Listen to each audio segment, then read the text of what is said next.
सन 2001 में अमेरिका के सबसे बड़े सनती शहर न्यूयॉर्क की एक शानदार इमारत, जिसे ट्विन टावर का नाम दिया जाता था, पै दर पै हवाई जहाज़ों के टकराने से ज़मीं बोस हो गई। कुछ ने कहा कि 3000 और कुछ ने कहा कि 5000 लोग मारे गए हैं।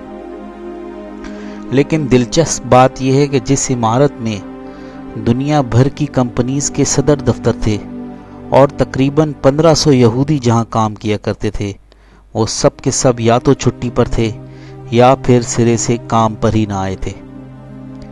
बहरहाल ये एक अलग मौजू है, लेकिन इस तमाम सूरत हाल का फ़ायदा उठाकर अमेरिका बहादुर ने पूरी दुनिया में दहशतगर्दी की नई इस्तिलाह मुतारिफ करवाई। पहले तो तमाम अक़वाम को अपना हमनवा बनाया, फिर पूरी शिद्दत से अफ़गानिस्तान के पुरअमन तालिबान को धमकियां दी। अमेरिका को यकीन था कि इस तमाम वाक़े के पीछे उसामा बिन लादेन है, जो कभी अमेरिका का दोस्त और दस्तराज था। शायद उसामा बिन लादेन को भी उसी दिन पता चला होगा कि उसने अमेरिका में दहशतगर्दी करवाई है। तालिबान अपनी फितरत से मजबूर थे।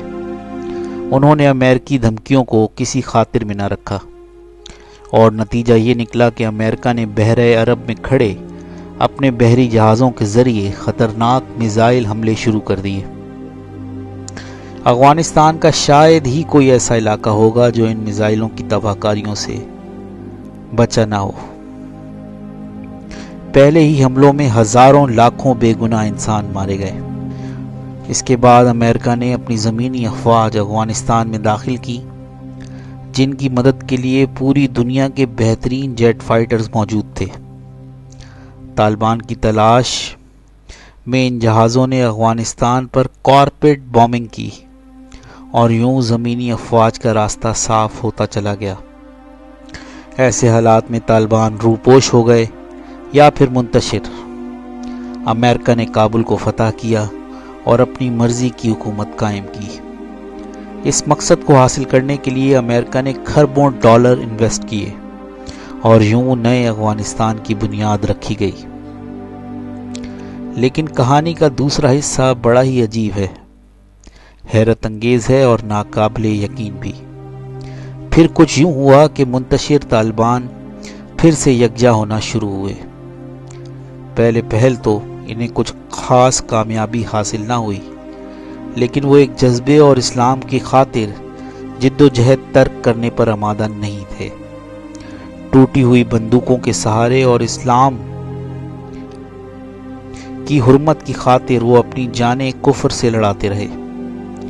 तालिबान की बदनज़मी भी आहिस्ता आहिस्ता ख़त्म होने लगी और वो मुनज़्ज़म तरीके से हमला करते और पहाड़ों में जा छुपते। 20 साल तक ये आंख मचोली जारी रही। अमेरिका रफ्ता रफ्ता एक आहनी जाल में फंसता चला गया। अमेरिका ने इस मौके पर हर किस्म की मुनाफिकाना चाल चली। कभी तालिबान को लालच दिया, कभी हुकूमत में हिस्से की बात की, लेकिन ये सब मौका परस्तियां बेकार और अकारत रहीं, क्योंकि तालिबान ज़मीन के टुकड़े के लिए नहीं बल्कि हुक्म खुदा के लिए लड़ रहे थे। अमेरिका ने अपना आखिरी जोर लगाया। अमेरिकी सदर ने कहा कि मैं चाहूं तो 2 हफ्तों में तालिबान को ख़त्म करके रख दूं, जिस पर तालिबान ने कहा कि आए 20 साल और जंग करते हैं। इस कदर हकीकत पसंदाना, जारहाना और आंखों में आंखें डाल कर दिया गया जवाब, जिसकी कभी अमेरिका को उम्मीद न थी, ऐसे ही नहीं दिया गया था। अमेरिका बहादुर जान चुका था कि अफ़गानिस्तान एक दलदल है और वो इसमें धंसता ही चला जा रहा है। और फिर तारीख में पहली बार ये मंजर देखा गया कि अमेरिका घुटनों के बल बैठकर तालिबान से मुज़ाकरात की भीख मांग रहा था। तालिबान ने अपनी तमाम शराइत मनवाई और अमेरिका बहादुर ने सब कुछ तस्लीम किया। आज वही तालिबान जो कभी दहशतगर्द थे, मुअज़्ज़िज़ और मोहतरम हो गए। ना सिर्फ अफ़गान कठपुतली हुकूमत बल्कि अमेरिका ने भी उनकी बालादस्ती कबूल की।